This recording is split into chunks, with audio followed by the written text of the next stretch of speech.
originally from Colorado. I'm originally from Cleveland, Ohio. And I did a short stint in New York around 2008 and then moved to Denver the first time in 2009. So I was here for about like 7 years, and then I did a little 6-year in Pittsburgh, and I've been back here for a year. So I'm happy to be back.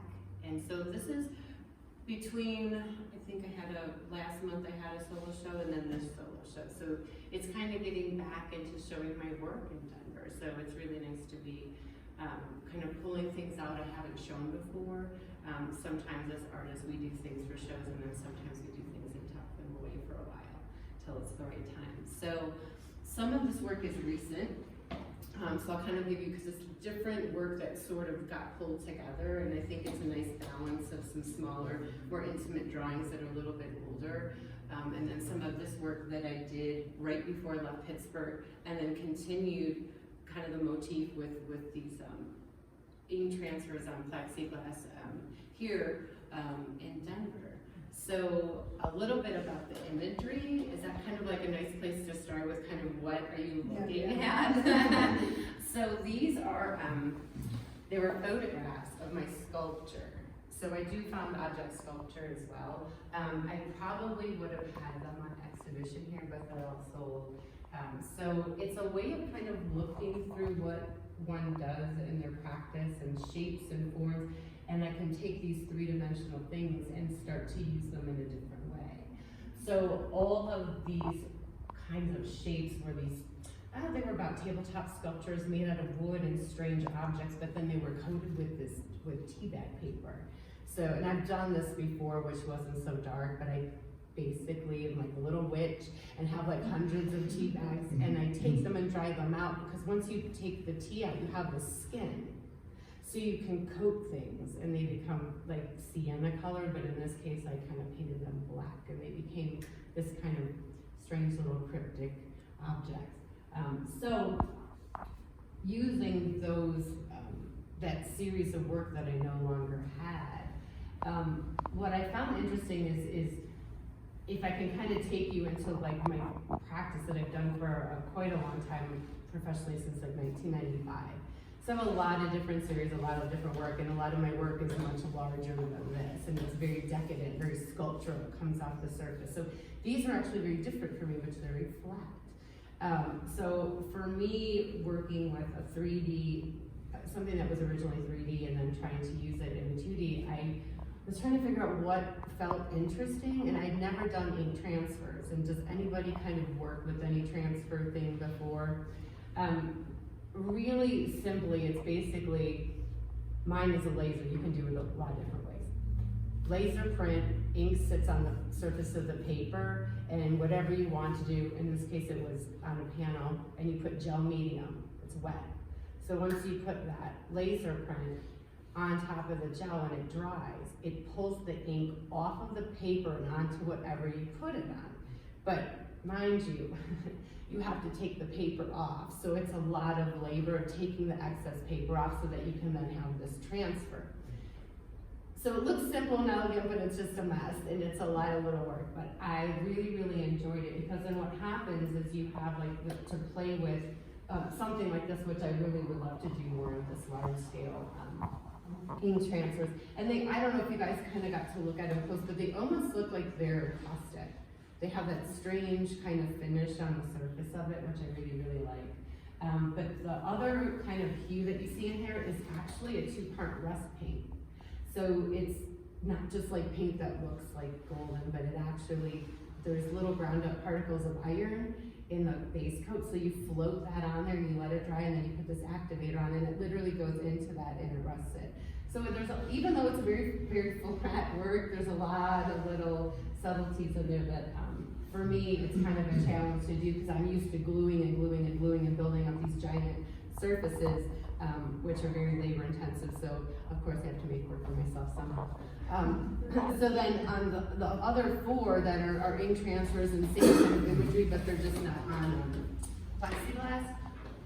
For me, I wanted something that felt really kind of like time had kind of gotten to it, and it wasn't quite right. There was things taken out of it. So in order to do that, that whole layer on the wood panel is all hand-torn paper, book pages. And you can see that when you get up to it, you can kind of see the text. But then what I did is I did the ink transfer on top of it, and then kind of started to paint on top of it, and did some manipulating in Photoshop to try to get some like light sources, because these pieces are called Lumina Lumen. So this is kind of like beautiful, kind of dark and light types of things that I was thinking about as I was making them. And for me, I think when I start like pieces like this whole tearing things apart, I do that a lot.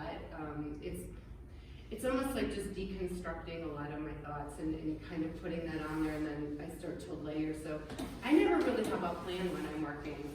It's kind of just like from the hip. I kind of, obviously you know when you start a size, but I still kind of just like following the threads of things and letting it take me where it needs to take me.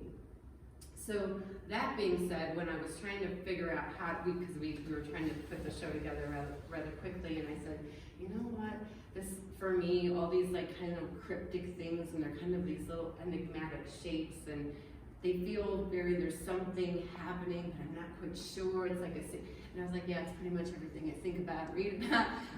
So I went into my little files that I had, and I have like this stack of drawings that I did. And I felt like they really had kind of a similar language, and again, it was like this cryptic thing, there's text in it, and it kind of looks like these diagrams. It's funny how when you don't look at something for a while and you pull stuff out. But these are old journal pages.